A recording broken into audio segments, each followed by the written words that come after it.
All right, let's dive into one of the strangest, most profound mysteries in all of human history. We're going to talk about a single moment in time when, all around the world, humanity seems to have suddenly grown a conscience. I mean, really think about it for a second.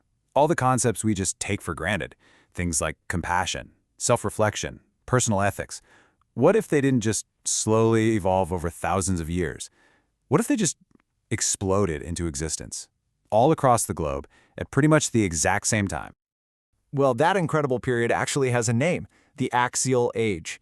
It was this simultaneous and, this is the key part, completely unconnected burst of intellectual and spiritual genius that basically rewired what it means to be human. Seriously, from China to Greece to India, something was in the air. So, let's get into it. And to really get your head around just how wild this whole thing is, you gotta see who was living and thinking during this era. Just look at this lineup. It's like a dream team of ancient thinkers. You've got the Hebrew prophets, Zoroaster over in Persia, the Buddha in India, Confucius in China, Socrates in Greece, all these transformative figures popping up across Eurasia in a relatively tiny window of time. And the craziest part? They had absolutely no idea the others existed. It's just an astonishing coincidence. And you know, this wasn't just about coming up with new gods or new rituals, no. The philosopher who actually coined the term Axial Age, Karl Jaspers, said it was something much deeper. It was about the birth of a totally new kind of human consciousness. It was this turn inward, the discovery of a private, internal world where morality and thought live. Okay, so what did this great transformation actually look like? If our consciousness suddenly turned inward, how did that really change the way people lived and saw the world? Well, before this period, the world was pretty much all about what was happening on the outside. You did the right ritual, you sacrificed to the right tribal god, your loyalty was to your specific group, and that was about it. The Axial Age flipped all of that on its head. Suddenly, the focus wasn't on external rules, but on your internal moral compass, not just loyalty to your tribe, but compassion for everyone. And boom! Out of this, you get the golden rule. This line from Rabbi Hillel just perfectly captures the whole revolution.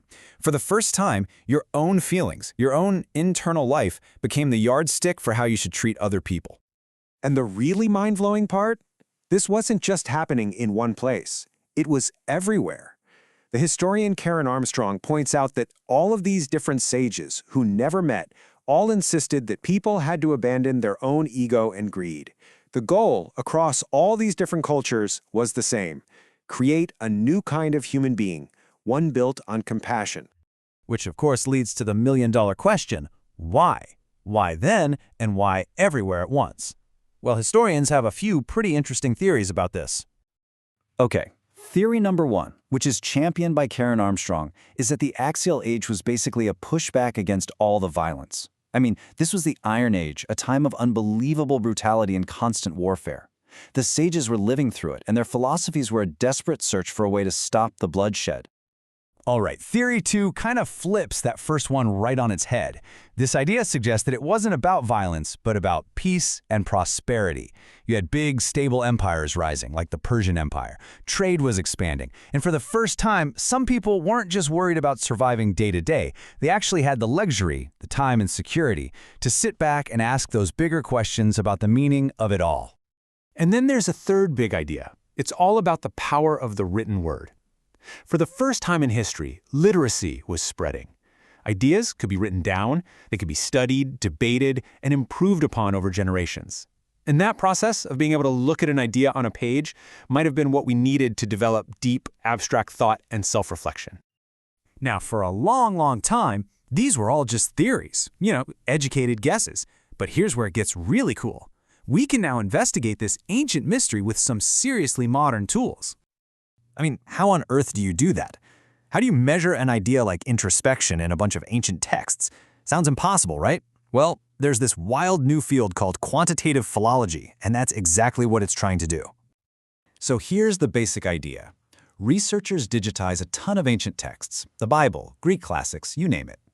Then they let an AI loose on all of it. The AI reads everything and starts to build this giant map of ideas.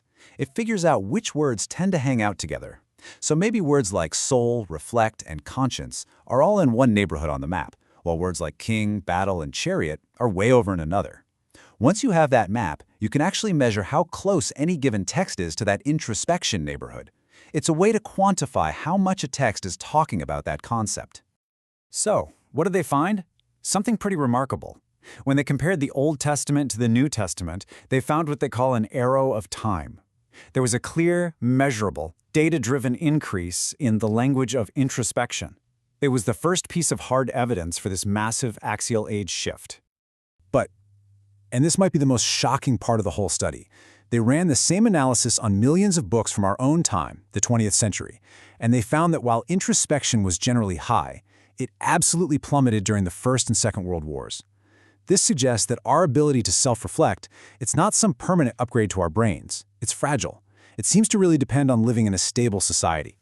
So let's bring this all home. What does all of this ancient history and modern data actually mean for you and me right now? Well, it means this isn't some dusty old topic for a history book.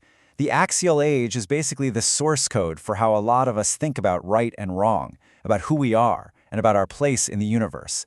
It's a living legacy that is shaping our deepest values, whether we know it or not. I mean, just think about the stuff we inherited from this period.